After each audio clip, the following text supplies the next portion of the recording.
అనగనగా వీరయ్య అనే ఒక అతను ఉండేవాడు. అతనికి నలుగురు కుమారులు. ఆ నలుగురు కుమారులో చిన్నవాడి పేరు మంగళుడు. అతను భయం లేనివాడు. వాళ్ళ నాన్న చెప్పినా వినేవాడు కాదు, ఎవ్వరు చెప్పినా వినేవాడు కాదు. కానీ అల్లరి పనులు చేసేవాడు. అల్లరి పనులు కూడా భయం లేకుండా చేసేవాడు. తనకి భయం అంటే ఏంటో కూడా తెలీదు. అయితే ఎన్ని విధాలుగా చెప్పినా ప్రతి దూకుడుగా చేస్తూ వాళ్ళ నాన్నకి చెడుపుగా తీసుకొస్తూ ఇంట్లో పనులు చేయకుండా ఉండేవాడు. ఇలా ఉంటే ఏం చేయాలో తెలియక అలాగా ఓ 15 ఏళ్ళు చూసుకున్నాడు. 15వ ఏట పూర్తయి 16వ ఏట రాగానే వీడికి ఇలా వదిలేస్తే లాభం లేదు, తనకి ఏదోటి పని నేర్పించాలి అని చెప్పేసి వీరయ్య తన కొడుకుని మంగళుని వెంట పెట్టుకొని ప్రయాణం సాగించాడు. ఎక్కడైనా ఎవరి దగ్గరైనా పని దొరికితే అక్కడ పెట్టేసి వద్దామని. అదే విధంగా వాళ్ళిద్దరూ ప్రయాణం చేస్తారు. ప్రయాణం చేయగా ఆ ఒక అడవి దాటి ఊరు చేరేసరికి అక్కడ కొంతమంది గుంపుగా ఉన్నారు.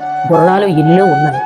ఇదేదో బాగుంది, వీళ్ళ దగ్గర మంగళుని పనికి పెట్టేస్తే నాకు పని అయిపోతుంది, వారు పని నేర్పిస్తారు నా కొడుక్కి అని చెప్పేసి వీరయ్య ఆలోచించి వారి దగ్గరికి వెళ్ళి, అయ్యా అయ్యా నా కుమారుడికి ఏదన్నా పని ఉంటే చెప్పండి అయ్యా, ఏ పనైనా చేస్తాడు, కొంచెం అన్నం పెట్టి ₹1 డబ్బులు వెనకయ్యండి అయ్యా, అంతే చాలు, ఇంకేమీ వద్దు, నా కుమారుడికి పని కల్పించండి అయ్యా అనగానే అతను, సరే మేమందరం 40 మంది ఉంటాం, వారందరికీ నువ్వు సాయం చేయద్దు కానీ మేమేం పని చెప్పినా సరే నువ్వు చెయ్యాలి అని అనగానే మంగళుడు వెంటనే సరేనండి అయ్యా అని తలూపాడు. అదేవిధంగా వాళ్ళ నాన్న వీరయ్య వదిలేసి వెళ్ళిపోయాడు. వెళ్ళిపోయి ఎప్పట్లాగే తెల్లారింది. తెల్లారగానే ఆ నలుగురిలో పెద్దవాడు, ఒరే వెళ్ళి నీళ్ళు తీసుకురారా అనగానే మంగళుడు సరే అని చెప్పి కొండ పట్టుకొని బయలుదేరాడు.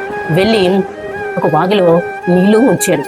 ముంచగానే ఆ వాగిలో నుంచి ఒక అందమైన చెయ్య, బంగారపు గాజులు ఉంగరాలతో చెయ్య బయటికి రాగానే మంగళుడు భయపడడం మానేసి ఆ చెయ్యిని గట్టిగా పట్టుకున్నాడు. గట్టిగా పట్టుకునేసరికి ఆ చెయ్యి ఎంత ఎదిరించుకున్నా సరే వదలకపోయేసరికి మరొక చేతితో నెత్తి మీద టంగుమని కొట్టింది ఆ చెయ్య. పట్టగానే మంగళుడు వెంటనే చెయ్యి వదిలేశాడు. వదిలేగానే చెయ్యి మాయమైపోయింది.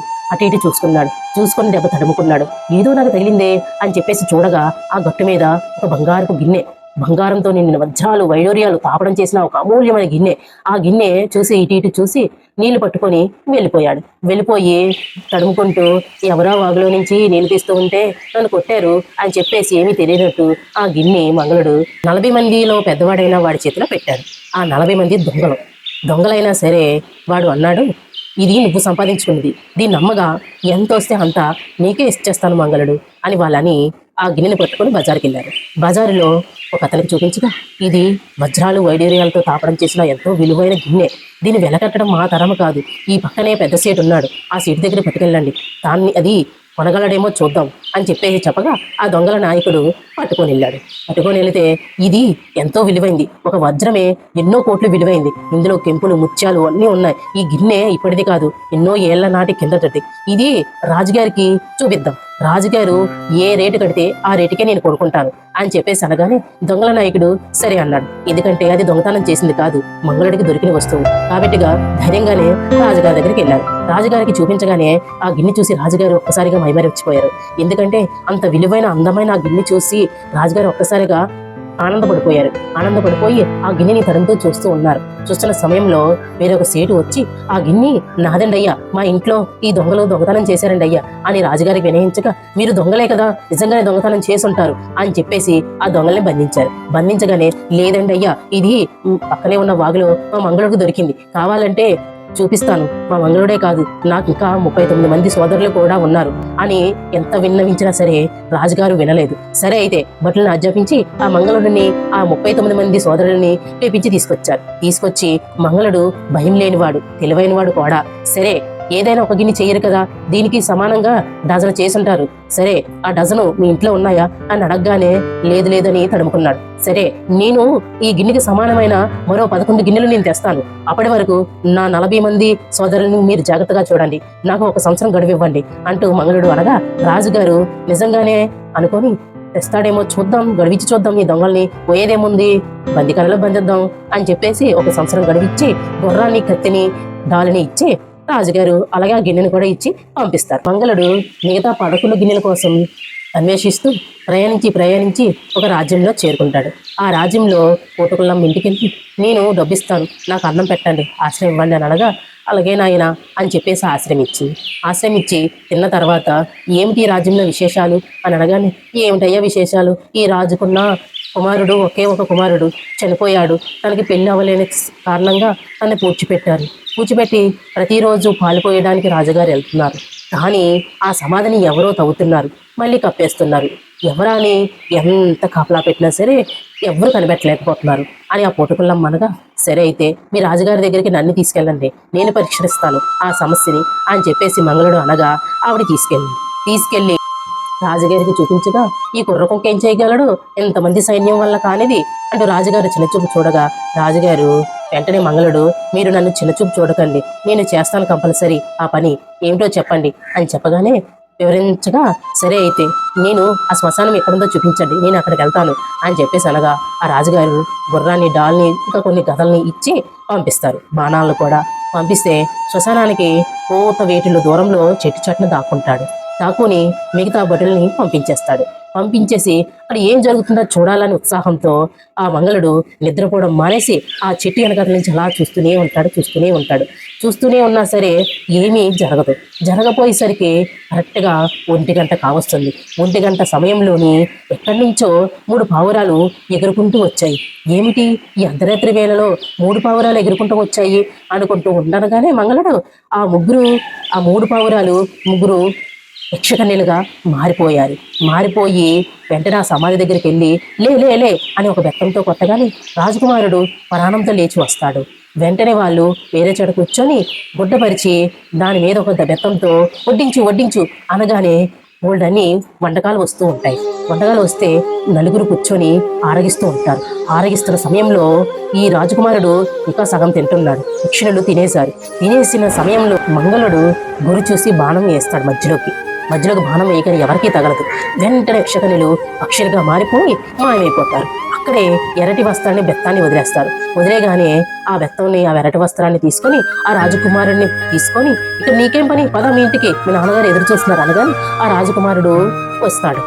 చనిపోయిన కుమారుడు ప్రాణంతో బయటకు వచ్చాడని ఆ రాజు ఆనందంతో తాండవిస్తాడు.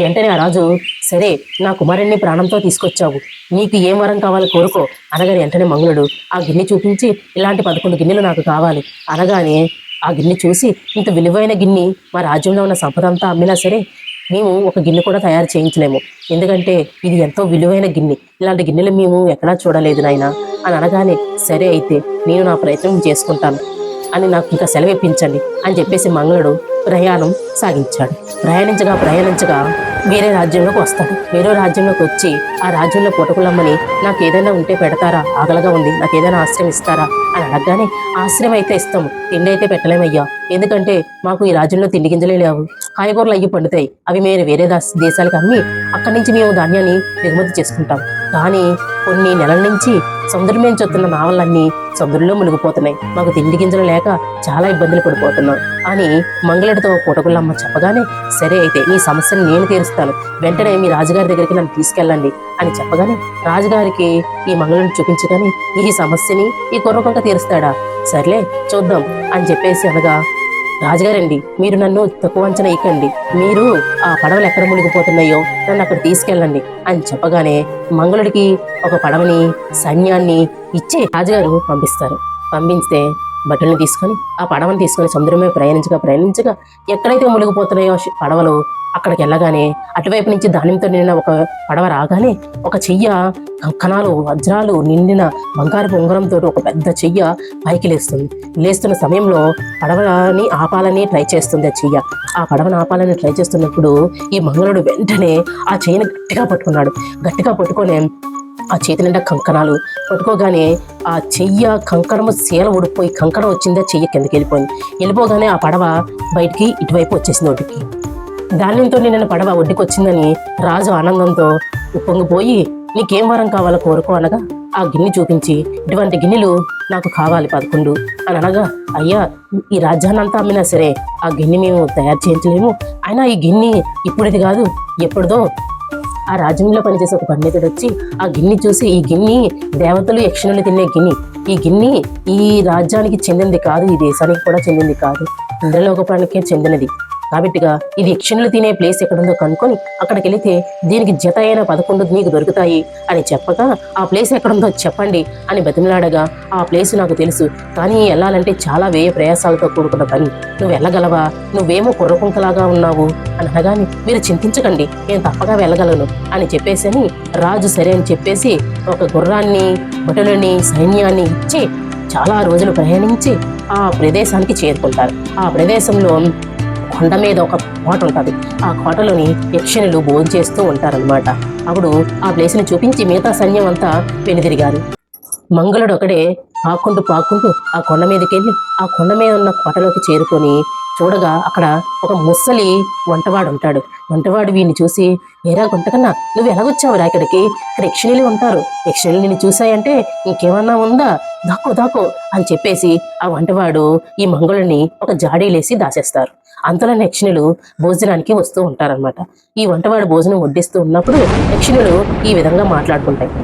చెల్లి, ఏనాడు కూడా ఇన్నేళ్ల నుంచి ఆ వాగులో ఒక్కని కూడా నీళ్లు తీసుకొనివ్వకుండా ఎంతో జాగ్రత్తగా కాపాడుకుంటే ఎవడో కుర్రకుంక వచ్చి అందులో నీళ్లు తీసుకున్నాడు చెల్లి, అప్పుడు నా గిన్నె పోయింది చెల్లి అని అనగానే, అవునక్క, ఇన్నేళ్ల నుంచి నేను ఆ శ్మశాన గట్టుని నేనే చూసుకుంటున్నాను కదా, అక్కడ అందరం ఎంతో సరదాగా భోంచేసేవాళ్ళు, అక్కడ నా బెత్తం నా ఎరడు తువ్వాలి పోయిందక్క అని అనగానే, అవునే నిజమే, సముద్రదీవిని నేనే కదా జాగ్రత్తగా కాపాడుకునేది, ఆ సముద్రదీవిలో ఎన్నాళ్ళు నేను ఎంత జాగ్రత్తగా కాపాడుకుంటే అక్కడ ఎవడో ఒక కుర్రకుంక నా చెయ్యి పట్టుకుని నా అమూల్యమైన బంగారు కంకణాన్ని తీసేసుకున్నాడే అని ఒకళ్ళొకళ్ళు మాట్లాడుకుంటూ భోంచేస్తూ ఉండగా ఇంతలో మంగళుడు వెనక నుంచి, అవన్నీ దోచుకున్నవాడు మీకు దొరికితే ఏం చేస్తారు అని అడగాని, ఏం చేస్తాం, మాతో పాటు కూర్చోబెట్టుకుని భోజనం చేస్తాం అని అనగానే వెంటనే ఆ జాడీలోంచి మంగళుడు బయటకు వస్తాడు. బయటకు వచ్చి చూసి ఆశ్చర్యపోతారు. ఆశ్చర్యపోయి, ఇవన్నీ చేసింది నువ్వా అంటూ యక్షిణులు చూసి ఆశ్చర్యపోయి వారిని కూడా వాళ్ళతో పాటు కూర్చోబెట్టి భోజనం పెడుతూ ఉంటారు. ఈ భోజనం చేస్తున్న సమయంలో యక్షిణీలకి తండ్రి అయిన యక్షరాజు ఒక వర్తమానం పంపిస్తాడు. ఆ ఉత్తరం చదివి ముగ్గురు యక్షిణీలు బోరిన ఏడుస్తారు. ఎందుకు ఏడుస్తున్నారు అని అడగగా, మా అన్నయ్యని ఒక రాక్షసుడు అపహరించాడంట, అందుకే మేమందరం ఏడుస్తున్నాం, అతను మా అన్నయ్యని బంధిస్తే అతను చెప్పినట్టు మేమందరం చేయాలి అంటూ ఏడవసాగారు. వెంటనే మంగళుడు, మీరు భయపడకండి, నేను ఆ సమస్యను పరిష్కరిస్తాను, మీ నాన్నగారి దగ్గరికి నన్ను తీసుకెళ్ళండి అనగానే యక్షిణీలు వెంటనే వాళ్ళ నాన్నగారి దగ్గరికి తీసుకెళ్ళగానే నేను మీ అబ్బాయిని విడిపిస్తాను, ఆ ప్లేస్ ఎక్కడుందో నాకు చెప్పండి అంటే, నువ్వు చిన్నపిల్లవాడి నువ్వేం చేయగలవు అని చెప్పేసి అనగా, మీరు చిన్నపిల్లవాడినని మీరు చెప్పకండి, నేను కంపల్సరీ చేస్తాను అని చెప్పేసి అనగా యక్షరాజు సరే అని చెప్పి ఒక డాలు, కత్తి, గుర్రం ఇచ్చి పంపిస్తే ఒక పూట్న గుర్రాన్ని ఎక్కుతాడు. గుర్రాన్ని ఎక్కి ఆ ప్రదేశానికి చేరుకొని ద్వారపాలకుల్ని 2 ముక్కలుగా నరకగానే లోపల నుంచి ఆ రాక్షసుడు వస్తాడు. ఆ రాక్షసుడు 8 అడుగులు ఉంటాడు. ఈ మంగళుడేమో 5.5 అడుగులు ఉంటాడు. ఇద్దరికి యుద్ధం చేయడానికి సరిపోరదు.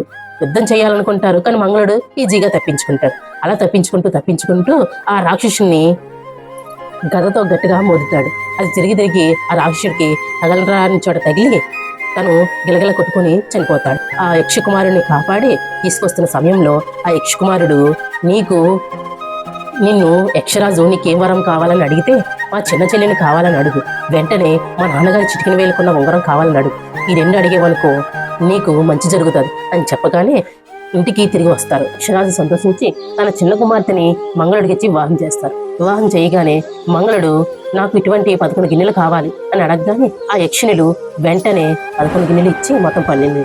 ఈ గిన్నె వల్ల ఇంత సమస్య జరిగింది, మా 40 మంది అన్నయ్యలు జైల్లో మగ్గుతున్నారు, నేను వెంటనే గిన్నెలు పట్టుకొని ఆ రాజ్యానికి నేను చేరుకోవాలి అని అనగానే ఆ యక్షిణితో కలిసి గుర్రం మీద బయలుదేరారు. తను 40 దొంగలకి ఉరిశిక్ష ఖరారు చేశారు.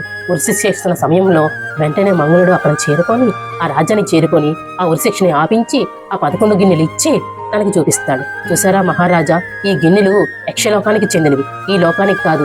ఆ వ్యాపారి మాయవాడు మీకు అబద్ధం చెప్పాడు, మా అన్నయ్యల్ని జైల్లో పెట్టించారు, అంతే తప్ప గాని ఈ లోకానికి చెందినంత విలువైన వస్తువు కాదు. మీరు మా మాటలు కాకుండా అతని మాటలే విన్నారు, మా అన్నయ్యలు దొంగలనే కదా మీరు వినలేదు అని చెప్పేసి మంగళుడు అనగా రాజుగారు సిగ్గుపడి, యక్షిణినే వివాహం చేసుకునే ఈ కుమారుడు ఎంతో మంచివాడు, అంతేకాదు దైవశక్తి గలవాడు, అందుకే తనకి నా రాజ్యాన్ని ఇచ్చి పరిపాలించమని చెప్పాలి, నాకెలాగా సంతానం లేదు అనేసి ఆలోచించి, నాయన నువ్వు ఇక మీదట ఈ రాజ్యాన్ని నువ్వే పరిపాలించు మంగళుడికి అప్పచెప్పాడు. మంగళుడు వాళ్ళ అమ్మ నాన్న అయిన వేరే పిలిపించి అలాగే రాజుగారిని ఎంతో సంతోషంగా చూసుకున్నాడు. మంగళుడు తన ఆయు ఉన్నంత కాలం ఆనందంగా సంతోషంగా జీవిస్తూ యక్షినితో తన జీవితాన్ని పంచుకుంటూ, మంగళుడు ఆయువు తీరగానే యక్షిని తన లోకమైన లోకానికి వెళ్ళిపోతుంది.